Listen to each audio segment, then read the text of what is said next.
అందరికీ నమస్కారం. Welcome to our channel. ప్రతిరోజు లాగానే శ్రీకృష్ణుడి గురించి తెలుసుకుందాం రండిలో 7వ రోజుకి స్వాగతం. ఈరోజు కొన్ని ప్రశ్నలు, దానికి సంబంధించిన సమాధానం తెలుసుకునే ముందు ఇంకా మన ఛానల్ ఎవరైనా సబ్స్క్రైబ్ చేసుకోకపోతే సబ్స్క్రైబ్ చేసుకోండి. వీడియోను ఆఖరి వరకు చూడండి. అలాగే చూసిన తర్వాత లైక్ చేయండి. అలాగే ఈ వీడియోని 10 మందికి షేర్ చేయండి. పురాణాలని షేర్ చేయడం అంటే మనము 10 మందికి సేవ చేసినట్టే. దయచేసి వీడియోస్ని షేర్ చేయండి. ఇక టాపిక్లోకి వెళ్దాం రండి. ప్రశ్న: ధ్రువుని చరిత్ర వలన మనం నేర్చుకునేది ఏమిటి?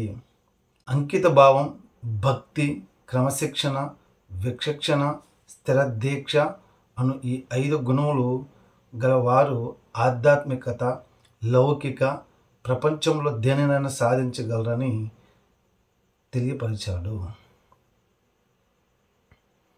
ధ్రువుడు ఏ మంత్రాన్ని జపిస్తూ ఘోర తపస్సు చేశాడు?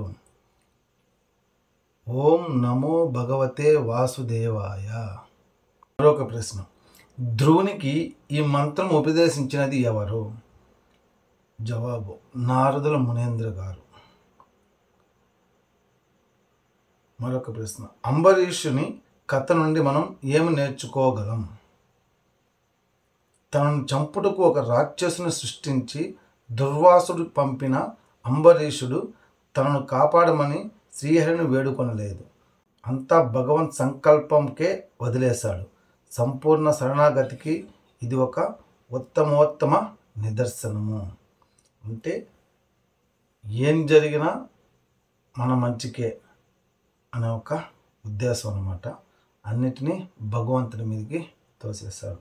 భగవంతుడు ఏం చేసినా మన మంచికే చేస్తాడనేది తన యొక్క ఉద్దేశం. ఇంతకుముందు మనము దగ్గర ఒక 34 ప్రశ్నలు తెలుసుకున్నాము. శ్రీకృష్ణుని గురించి ఇంతవరకు తెలుసుకోలేదు. ఈ యొక్క ప్రశ్నతోనే శ్రీకృష్ణుని యొక్క ప్రారంభము అవుతుంది. ఇక నుంచి శ్రీకృష్ణుని లీలలు తెలుసుకుంటూ ఉంటాం. శ్రీకృష్ణ కథ ఏ స్కందంలో ఉన్నది?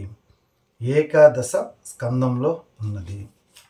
శ్రీకృష్ణుడు ఎక్కడ జన్మించాడు? మధురలోని రాజా కారాగారంలో. శ్రీకృష్ణుడు జన్మించిన మాస, తిథి, నక్షత్ర వివరాలేవి? శ్రావణ మాసం కృష్ణపక్ష అష్టమి తిథిన రోహిణి నక్షత్రంలో జన్మించాడు శ్రీకృష్ణుడు. ఇక్కడ ఒక చిన్న మాట చెప్పాలి. ఇది జరిగింది ద్వాపర యుగం, అంటే కలియుగానికన్నా ముందు యుగం. ఇక్కడ ఒక చిన్న మాట చెప్పాలి. మన దేవుళ్ళు పుట్టిన నక్షత్రము, మాసము, తిథి అన్నీ ఉంది, ఎప్పుడు పుట్టారో అనేసి. కొంతమంది మతస్థుల దేవుళ్ళు ఎప్పుడు పుట్టారో కూడా తెలియదు, కానీ గొప్పలు చెప్తూ ఉంటారు. మా దేవుడు గొప్ప, మా దేవుడు గొప్ప, ఈ సృష్టికర్త, ఆయన సృష్టికర్త అనేసి. ఏమీ లేదు అక్కడ. నేను ఎప్పుడో ఒక వీడియోలో చెప్పుండా, ఈ కలియుగంలో కల్కి బహుమానుడు వచ్చి కలి పురుషుని చంపుతాడు అనేసి ఒక వీడియోలో చేశాను. కలి పురుషుడు అంటే ఎవరే కాదు, సృష్టించబడ్డ యేసుక్రీస్తే.